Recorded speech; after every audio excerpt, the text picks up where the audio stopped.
You see, if you remove the bark of a healthy plant, it won't be like this, like threads. See, it's a classic example of Rajaputana infestation.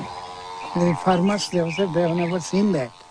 And when we were doing our study from 2001, we have noted this disease on very few samples in the BT cotton only. And as the time passed, the spread was seen more and more in the BT fields as well as some non-BT fields also. But I personally feel that there may be some interaction, undesirable interaction between the host plant where the gene was introduced and the gene which is carrying the BT. And that has introduced the weakness in the plant not to resist this rhizoctonia. I have seen the website of the Monsanto. BT cotton reduces 78% of the pesticide reduction and pesticide consumption, and it gives you 30% better yields. But it's an utter flop. After 90 days, invariably you have to spray for bollworms, even on the BT cotton. How do you explain that so many farmers are buying BT seeds? See, presently the option is very is getting narrower and narrower to the farmer. During the current season, even farmer wanted to go for non-BT. There was no non-BT hybrid seed available in the market.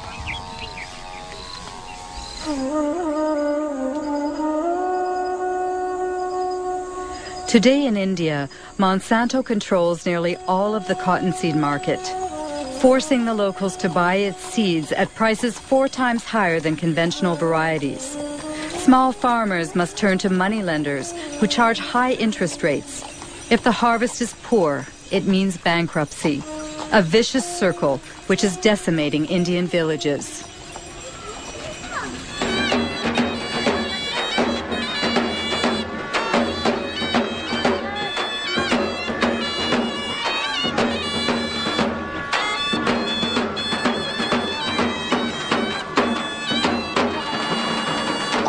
जे आपल्या इथं आत्महत्या झाली ती कशामुळे झाली? BT cotton. अजून काय कारण होतं? कर्जबाजारी. वय काय होतं? 25. हा, ही consumed pesticide 1 litre pesticide.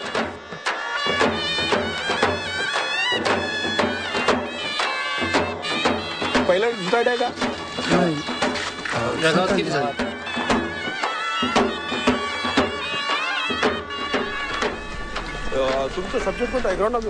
Tragedies like the one we've just witnessed occur 3 times a day in the Vidarbha region, where BT cotton was introduced in 2005. Of course, cotton farmers committing suicide is not new in India, but the GM crops are causing it to skyrocket. However, in this battle that pits David against Goliath, few dare to publicly denounce this international scandal.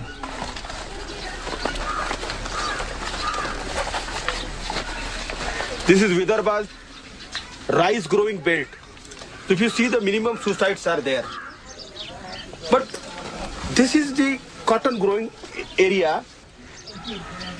The result of the BT cotton is the first year 600 suicides from June 2005 to June 2006.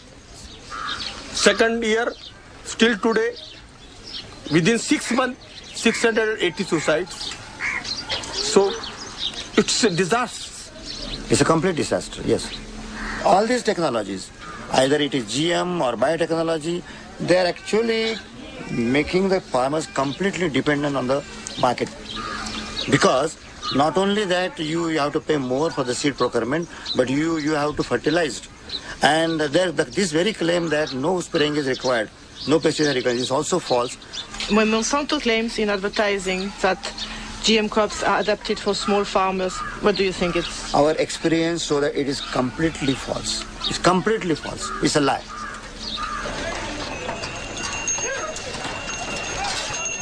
On this day in December of 2006, a revolt was brewing in the largest cotton market in the state of Maharashtra.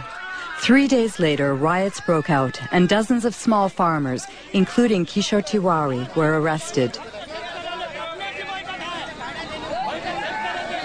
बहुत कम भाव में ले रहे माल और काश्तकार करके परेशान हो रहे. तुमचं किती आहे कर्ज? 32,000 रुपीज अ डे. तुमचं 60,000 rupees a day. 50,000 rupees a day. 20,000 rupees a day. 50,000 rupees a day. 15,000 rupees a day. किती लोकांना बीटी लावायचं नाही पुढच्या हातवर They don't want to go for the BT.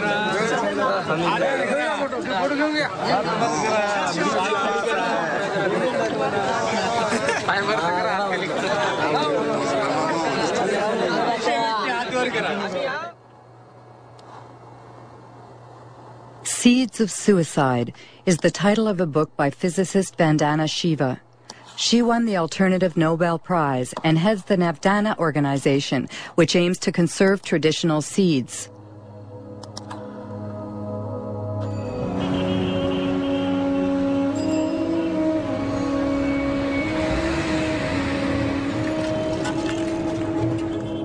In the beginning, Vandana Shiva's battle was against the first Green Revolution, which brought industrial agriculture to India in the 1960s.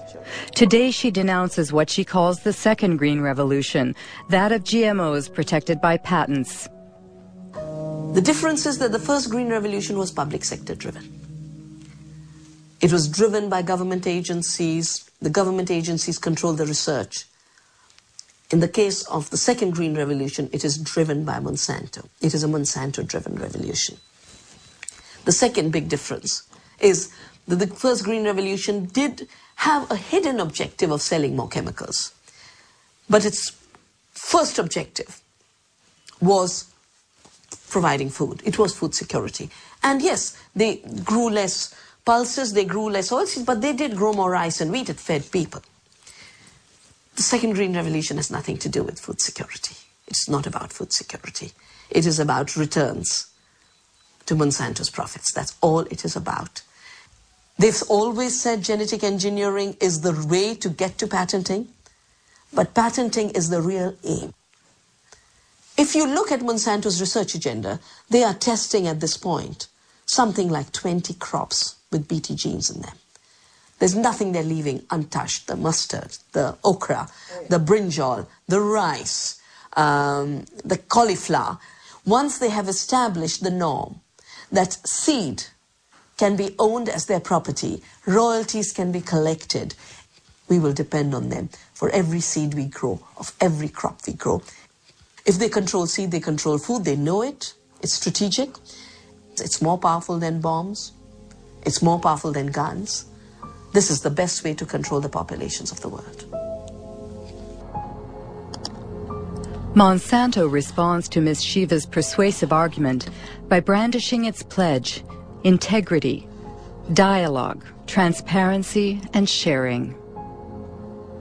We want to participate constructively in the process by which societies around the world try to develop good answers to those questions. Are the products going to be safe for the environment? How are they going to affect biodiversity? How are they going to affect other plants and insects and birds? What about outcrossing of genes? What happens if genes do outcross into wild species? To me, that means, among other things, listening carefully and respectfully to all points of view. Despite Robert Shapiro's placid demeanor, he has just touched on a subject that greatly troubles GMO opponents: transgenic contamination, which Monsanto prefers to call an adventitious presence that's part of the natural order. According to a study led by Berkeley professor Dr. Ignacio Chapela, GMOs have already contaminated Mexican corn. But when the scientific journal Nature published the study's findings, it triggered a violent controversy.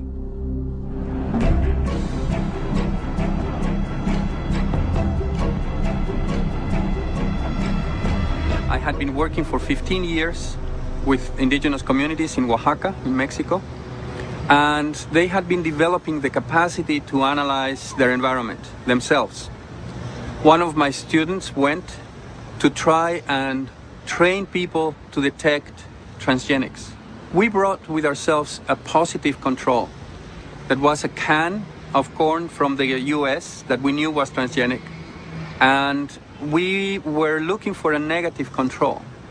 And we thought the best negative control is going to be corn from the local places, because we all believed that was the cleanest, the most well-preserved source of corn in the world.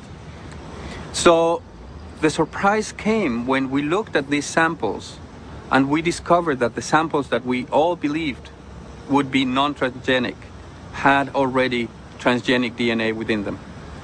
It was a very big surprise for us to discover that these land races of corn that were kept by people locally and supposedly maintained over 10,000 years had already been reached by transgenic contamination, mostly from the US.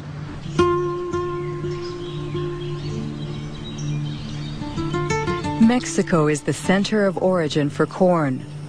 More than 150 local corn varieties can be found in just the southern region.